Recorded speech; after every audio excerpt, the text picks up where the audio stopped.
What's going on? And welcome to Strange Talk with Doc. Hope everything's good with you, and I hope everything is good with yours. Well, let's get right to it. The title of this episode is Never Forget to Love Yourself. It's quite simple. It's really simple.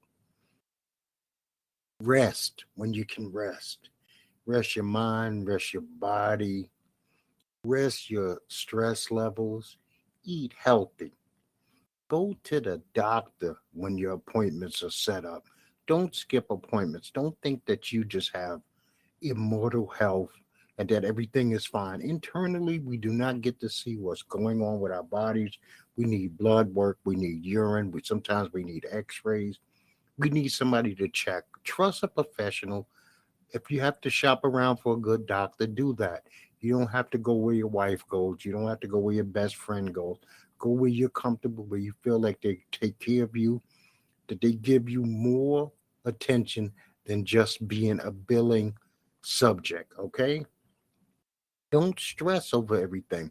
Some things are in your control, some things are totally out of your control. How people feel, how people go about living their daily life really is not on you. You cannot stress yourself out about situations that you cannot change. Situations that you can change, be on top of those. Be constantly on top of those. Don't worry about those. I mean, you should be working on them, right?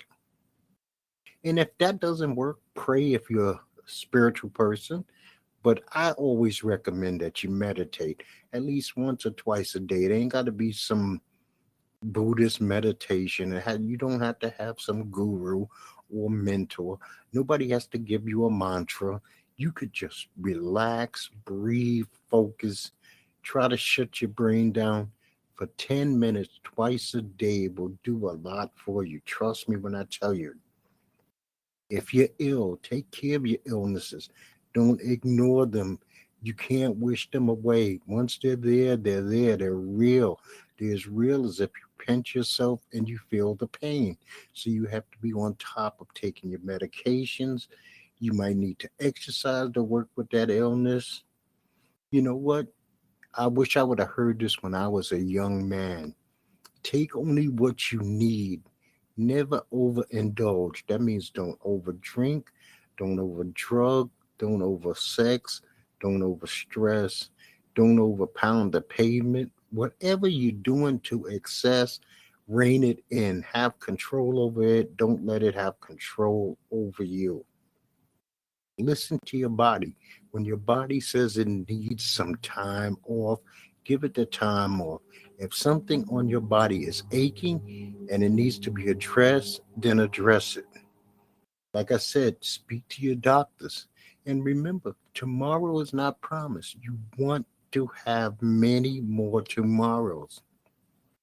There are some people who don't want a lot more tomorrows because they're in such bad shape. But if you want more tomorrows, you have to be feeling blessed just to have today because tomorrow is not promised. And just don't forget to love yourself. If you love yourself, you will take care of yourself. I mean, if you love your car, you clean it, you wash it, you put oil in it, you make sure the tires are rotated. Don't treat your dog or your car or your children or your wife better than you would treat yourself. You might even love your profession or art or hobby that you're into. Don't give that more care than you give the temple that you live in. And that's all I really want to say about that. I'm just going to move on.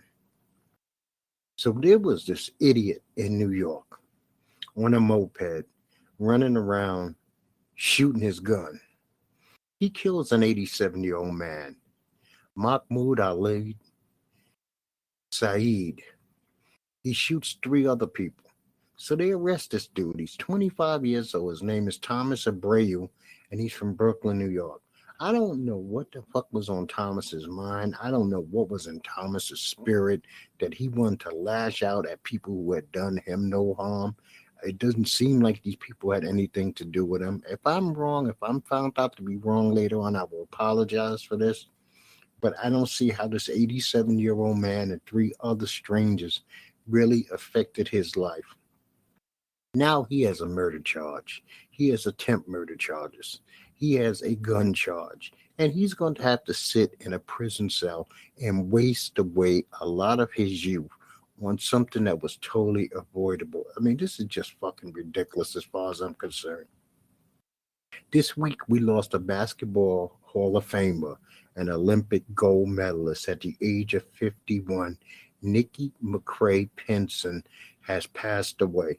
Nikki McCrae was one of my favorite basketball players back in the days on those great women's Olympic basketball teams, and I wish that she rests in peace. Now in Philly, we had a transgender, I believe it's a transgender shooter, killed 5 people and wounded 2 other people. This Kimbrady caricature, 40-year-old, and for the most crazy reason ever, this person said that they wanted to help the cops clean up the streets from gun violence while perpetrating gun violence towards innocent people. I don't know if these people ever did anything to her, but I mean, she killed 5 people, and it's a damn shame. And now in Cleveland, in historic warehouse district, we had somebody shoot 9 people. So far, luckily enough, there have been no fatalities. And I wish that there are no fatalities. These 9 people, that they get to go home to their families, that they get to go on to have normal, regular lives. I'm sure they'll suffer from some form of PTSD later on, but hopefully they'll get the treatment that they need so that they can move on with their lives. We are in the midst, if you're not an American, you're listening to me, of a highly dangerous heat storm that has been kicking certain parts of the country's ass now for well over a week. The temperatures might say 90 or 85, but the real feel has been like in the 110s. We have been suffering through this where I live for now 2 weeks. It has been causing nightly storms, blackouts, power outages, losing cable, losing phone. It's pretty much a pain in the ass. It's way too hot for July 10th. I mean, way too hot. And I wish people maintain themselves, be out there, be as cool as you can, hydrate. If you're driving, always travel with water. I always keep a jug of water in my car to drink, not just a jug of water to throw on my screen just in case a bird shits on it or something. But I also carry drinking water with me because when it's over 90, it's easy to get into heat exhaustion, heat stroke. And so you need to be hydrated at all times. So there's a new phenomenon that's going around. And people are such followers, they're imbeciles. They're throwing phones at performers on stage. Why would you want to injure the person that you came out to see perform and to entertain you? I do not understand that. This is a dumb thing to do. It's easy to be caught, especially if you use a cell phone that has your information. You don't think the police are going to be able to break your code and figure out who you are and where you live? And now you got an assault charge. And besides, you could take an eye out of a performer that you love. I mean, what do you think? You think that they're going to appreciate getting hit in the face, busted and bloodied up, and then they're going to say, well, let me take a selfie for this loving fan who just busted me in the face with an object? No, they're not. They're going to say, prosecute this piece of shit.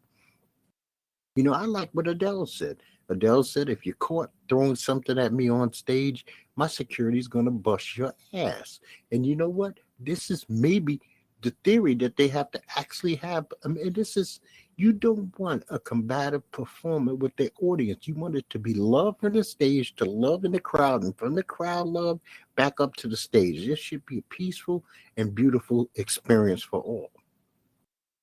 So Powerball is up to $650 million, and Mega Millions is up to $480 million. You could play either one of them for just $2. It's literally $2, and if you got the proper mindset, you can go to bed dreaming about what you would do with your share of the 650 or the 480 million. If you win, I hope that you do the best that you can to help as many people on the planet as you can with your winnings. Don't just buy a fancy house and a beautiful car and send your kids off to college. But don't forget those who can't eat, Don't forget those who have no shelter. Don't forget those who are destitute. Make the money for good. I know that lotteries are not like supposedly a thing from God or anything, but it's a thing that we do have on our planet that could better lives.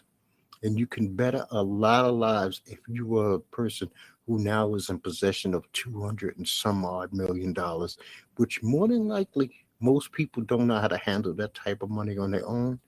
But I guarantee that you can get it into the hands of some people who can help you set up a foundation to help other people. So Mark Zuckerberg, the founder of, I guess it's Instagram and Facebook, now has a new app called Threads. Now, I don't trust Zuckerberg. I know that he wants to compete with everything that Elon Musk does over at Twitter. I don't particularly like Twitter too much, but I don't trust anything from Zuckerberg because Facebook, it seems like they sell information. Instagram, it seems like they sell your information. They seem to ask for a lot of information to sign up for Thread.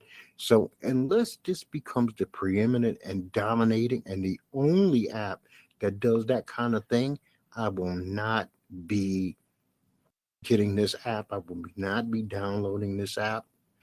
And that's it. I just don't trust him. I don't trust his privacy policies. I think he's really shitty when it comes to things of that nature. Now, I'm going to say to the Netherlands, you are one dumb motherfucking country. Let me repeat that because I want this clear. Netherlands, you are one stupid ass fucking country. A transgender woman was crowned Miss Netherlands. We don't know if this transgender woman has fully went through surgery. So you can now legitimately have a Miss Netherlands who has a penis. Think about this. Miss Netherlands could have a penis. Does that make any fucking sense to you? Now, I am not against people becoming transgender, switching their sex, becoming them, they'll, whatever the fuck you want to be. That has nothing to do with me. But in no way, shape, or form should anybody who is having a penis be called Miss anything. She should not. I mean, we're knocking women off the planet, and enough of this bullshit. And I would like you to look at a side by side picture of the winner of Miss Netherlands versus the second place, or what they call the first runner up. The first runner up knocks her off the, not off the planet, but we're talking about Miss Netherlands runner up is on Earth, and the other one somewhere on fucking Pluto. I mean, this is clearly a man playing dress up who won a woman's contest. I mean, pretty soon, what are we just going to do?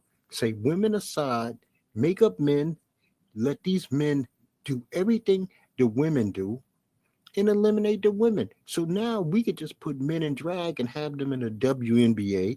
We could set up an NFL or soccer league because now the game will be faster.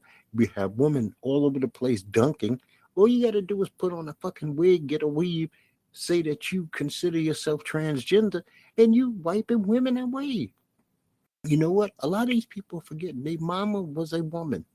Their grandmother was a woman, and it takes a biological woman to birth you. A man cannot birth you. So NBA free agency has kicked off, but nobody has really signed any contracts. So really, it's not much that I could really say about that until these people start legitimately, officially signing these contracts. There's not a lot to talk about. I refuse to get into a lot of speculation of who will go where and who's signing where. Now, but if you're into it, the NBA Summer Leagues is off and running. They're kicking off. They kicked off, and they will be going on to July 17th, which is next Monday. I'm not really into NBA Summer Leagues. I could find something else better to do, something better to watch, something better to spend my time with than to watch a lot of rookies and some of them who won't even make the league. They'll wind up in the G League. So I'm going to leave that alone. There was a very interesting UFC card from Vegas this weekend. We're not going to even get into the idea that Trump showed up. I don't give a fuck.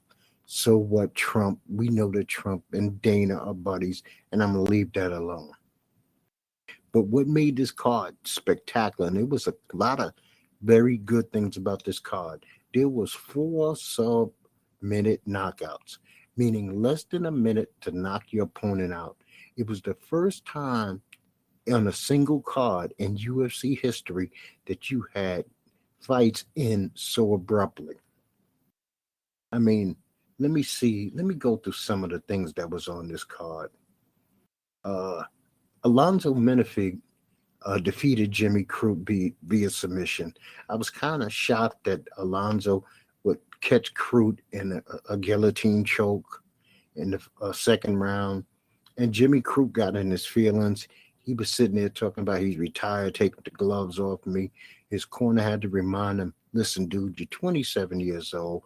You took a defeat. You're in your feelings. Pick up your fucking gloves and let's move on. Denise Gomez defeated Yasmin Jarakuska in 20 seconds by knockout. This Yasmin, they were bigging her up on her walk to the ring. It was kind of fucking ridiculous. Joe Rogan was going over the top, calling her the future and unstoppable. And then she went in the ring and lost in 20 seconds. We had Robbie Lawler in his retirement fight knock out Nico Price in the first round in 38 seconds. That was, you know what? Robbie Lawler, congratulations to you on a great career. Ruthless Robbie Lawler has put on some hell of a performances. He's been in some bloodbaths. He's been in some rock'em sock'em robot fights, and it was only right that he got to retire like this. I'm happy for him. Sometimes you take a victory and you walk away, and I'm hoping for real that Robbie sticks to his word that he will retire. In a fight that should not have been on any mixed martial arts card or boxing match in the world at any point, calling it professional, because this was the WWE. Bo Nichols was handed this young man called Val Woodbum, who he beat in the first round in 38 seconds. Mr. Woodbum had no corner. Mr. Woodbum had no seconds. Bo Nichols, a good fighter. He was much taller than him. Woodbum was thick. Yeah, I'll give him that. But it was like this victory was handed to Bo. I can't even basically say that Bo earned this because he was fighting a dude who really had no chance. I mean, they just stuck 3 guys to walk out with him. And then, as I noticed one of the guys was Chris Curtis, who's a fighter, not a trainer. So they just threw whoever was in the back, threw a white smock on him and said, walk this guy to the ring. And you've never seen that in any professional setting. A boxer go to the ring or a fighter go to the ring who had no seconds. Dan Hooker and Jalen Turner threw down. They both threw down. It was a very good fight. Dan Hooker actually won via split decision. Darius Duplessis beat Robert Whitaker, who I believe is done. Robert Whitaker, as far as I am concerned, is toasted.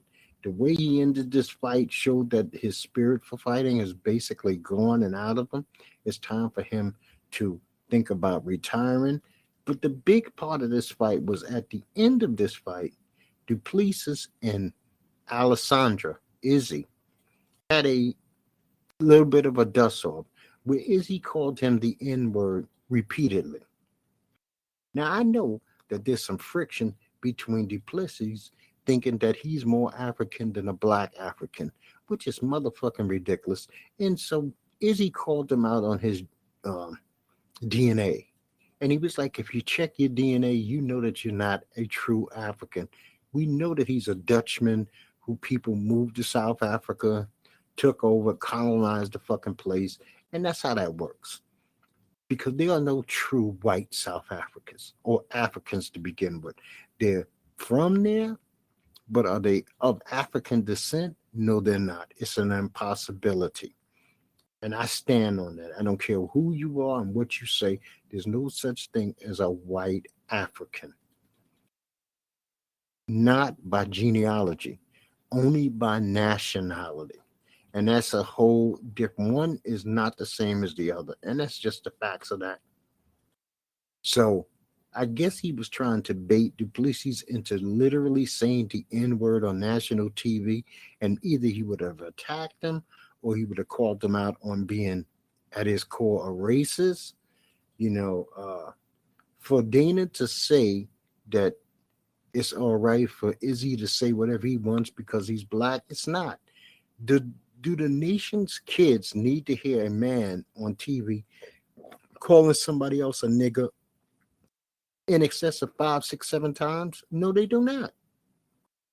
No, they do not. You don't have to call somebody soft for saying they didn't want to hear that on a damn fighting show. Because what happens when a white guy gets mad and literally says that to a black guy? What is Dana's reaction going to be?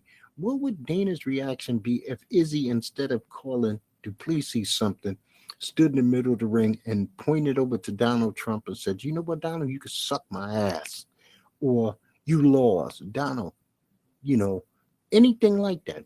Would he have had the same reaction? But it was, since it's a black term of hate, it's totally fine for somebody to say that on his TV show.